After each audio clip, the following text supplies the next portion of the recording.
വോട്ടുകൊള്ള ഹരിയാന നിയമസഭാ തിരഞ്ഞെടുപ്പിൽ മാത്രം നടന്ന ഒറ്റപ്പെട്ട തട്ടിപ്പല്ലെന്ന് ലോക്സഭാ പ്രതിപക്ഷ നേതാവ് രാഹുൽ ഗാന്ധി. മധ്യപ്രദേശിലെയും ഛത്തീസ്ഗഡിലെയും തിരഞ്ഞെടുപ്പുകൾ അട്ടിമറിക്കാൻ ബിജെപി ഇതേ മാർഗം അവലംബിച്ചിരുന്നുവെന്നും രാഹുൽ ഗാന്ധി ആരോപിച്ചു. മധ്യപ്രദേശിലെ പണർപ്പനിയിൽ മാധ്യമങ്ങളോട് സംസാരിക്കുകയായിരുന്നു രാഹുൽ. മഹാരാഷ്ട്രയിലും മധ്യപ്രദേശിലും ഛത്തീസ്ഗഡിലും ഹരിയാനയ്ക്ക് സമാനമായി ബിജെപി വോട്ടുകൊള്ള നടത്തിയിട്ടുണ്ട്. വളരെ കുറച്ചു കാര്യങ്ങൾ മാത്രമാണ് ഇതിനകം വെളിപ്പെടുത്തിയത്. തെളിവുകൾ ഓരോന്നായി പുറത്തുവിടുമെന്നും രാഹുൽ ഗാന്ധി പറഞ്ഞു. വോട്ടുകൊള്ളിയെ സ്ഥാപനവൽക്കരിക്കാനാണ് നിലവിൽ ശ്രമം നടക്കുന്നത്. ഭരണഘടനയും ജനാധിപത്യവും ആക്രമിക്കപ്പെടുന്നു. പ്രധാനമന്ത്രി നരേന്ദ്രമോദിയുടെയും അമിത്ഷായുടെയും മുഖ്യ തിരഞ്ഞെടുപ്പ് കമ്മീഷണർ ഗ്യാനേഷ് കുമാറിന്റെയും കാർമ്മികത്വത്തിലാണ് ഇത് നടക്കുന്നതെന്നും രാഹുൽ പറഞ്ഞു. ഒരു സംസ്ഥാനം തന്നെ തട്ടിയെടുത്ത ഏറ്റവും വലിയ വോട്ടുകൊള്ളയ്ക്കാണ് ഹരിയാന നിയമസഭാ തിരഞ്ഞെടുപ്പ് സാക്ഷ്യം വഹിച്ചതെന്ന് ബുധനാഴ്ച രാഹുൽ ഗാന്ധി വാർത്താസമ്മേളനത്തിൽ ആരോപിച്ചിരുന്നു. 19 ലക്ഷത്തിലധികം ബൾക്ക് വോട്ടുകളാണ് സംസ്ഥാനത്ത് രേഖപ്പെടുത്തിയത്. 93,000-ലേറെ തെറ്റായ വിവരങ്ങളും കണ്ടെത്തിയെന്നും രാഹുൽ പറഞ്ഞു. 3.5 ലക്ഷം വോട്ടുകൾ വോട്ടർ പട്ടികയിൽ നിന്നും ഒഴിവാക്കി. അതു മുഴുവനും കോൺഗ്രസിന്റെയും ഇന്ത്യാ മുന്നണിയുടെയും വോട്ടുകളായിരുന്നു.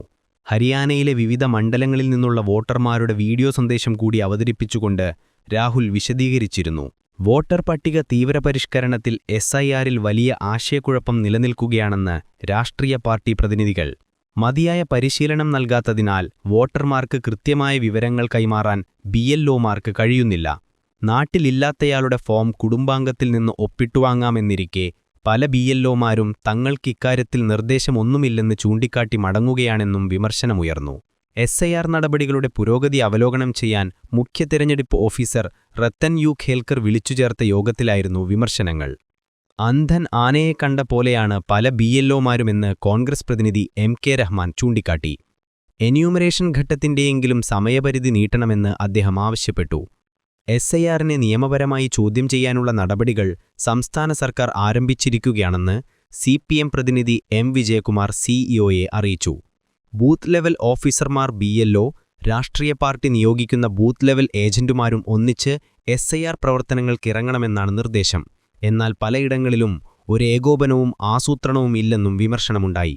അതേസമയം തെറ്റിദ്ധാരണകൾ നീക്കാൻ കൃത്യമായ നിർദ്ദേശങ്ങൾ കൈമാറാമെന്നും കലക്ടർമാരുടെ യോഗത്തിൽ ഇക്കാര്യം അടിയന്തരമായി ചൂണ്ടിക്കാട്ടുമെന്നും റത്തൻ യു ഖേൽക്കർ പറഞ്ഞു. BLO BLA ഏകോപനത്തിലെ പോരായ്മ പരിഹരിക്കുമെന്നും മുഖ്യ തെരഞ്ഞെടുപ്പ് ഓഫീസർ വ്യക്തമാക്കി.